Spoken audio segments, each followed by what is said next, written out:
ప్రియమైన దేవుని బిడ్డలారా, మీ అందరికీ వందనాలు. మన ఛానల్ వచ్చేసి శ్రమల కొలిమి. శ్రమల కొలిమి అంటే శ్రమ రాగానే మనం చాలా భయపడతాం కదా. శ్రమ వస్తే మనం ఎందుకు భయపడుతున్నాం? అమ్మో, మాకు ఏదో నష్టం జరుగుతుంది, ఏదో జరుగుతుంది, దేవుడు మమ్మల్ని వదిలిపెట్టాడని అనుకుంటాం.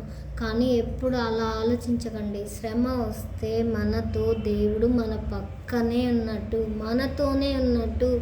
శ్రమ వస్తేనే మనము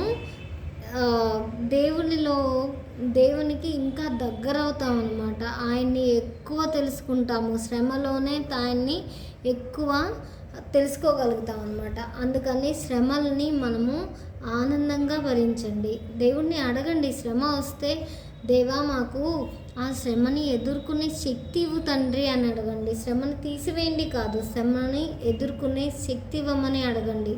ఓకేనా? ఈరోజు మన దేశం కోసం మనం ప్రార్థన చేసుకుందామా?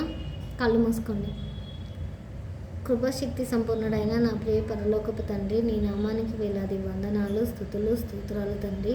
తండ్రి తండ్రి అని నేను వేణులతో కొనియాడుచున్నాం తండ్రి.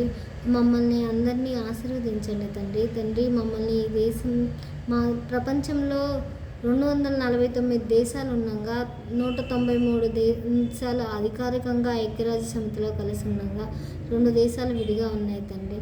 మిగతా 193, 195 తర్వాత మిగతా దేశాలన్నీ ఇంకా కలవలేదు తండ్రి. ఆ దేశాలన్నిటికీ సహాయం చేయండి తండ్రి, కలపండి తండ్రి. తండ్రి, ఇజ్రాయెల్ని ప్రపంచ పటంలో లేకుండా చేస్తానన్నారు తండ్రి.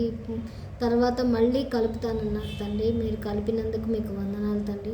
తండ్రి, మా దేశంలో అన్ని వనరులు సమృద్ధిగా మీరు ఇచ్చినందుకు మీకు వేలాది వందనాలు, స్తుతులు, స్తోత్రాలు తండ్రి. తండ్రి తండ్రి మా దేశంలో ఉన్న ప్రతి రాష్ట్రాన్ని మీరు గుర్తు చేసుకోనండి తండ్రి. తండ్రి, మీ జ్ఞాపకంలో మేము ఉంటే మేము ధన్యులమవుతాం తండ్రి. తండ్రి, మాకు మీరు తప్ప ఇంకా ఎవ్వరూ లేరు తండ్రి. మీరు తప్ప సహాయం చేయగలిగిన వాళ్ళు ఎవ్వరు లేరు తండ్రి.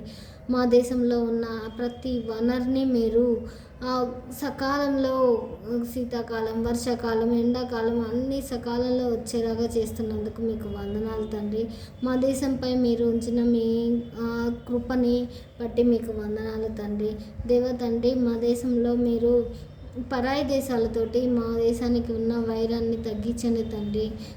పాకిస్తాన్ తోటి మాకు వాళ్ళు అన్నదమ్ములే అయినా కానీ మాతోటి ఎంతో గొడవ పడుతున్నారు తండ్రి.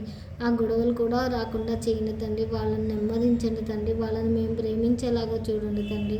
వాళ్ళందరినీ, ప్రతి బిడ్డని మీరు దర్శించండి తండ్రి. వాళ్ళ అధికారులందరూ చాలా అగ్రెసివ్గా ఉన్నారు తండ్రి. ఆ అగ్రెసివ్నెస్ని తీసేయండి తండ్రి. ప్రపంచ దేశాలతో మాకు స్నేహ సంబంధాలని కుదిరించండి తండ్రి. తండ్రి, మేము అందరితో సౌఖ్యంగా, సంతోషంగా, సమాధానంగా ఉండేలాగా చూడమని యేసయ్య కృపానామమున ప్రార్థించి అడిగి వేడుకొంచున్నాం తండ్రి. ఆమేన్. వందనాలమ్మా.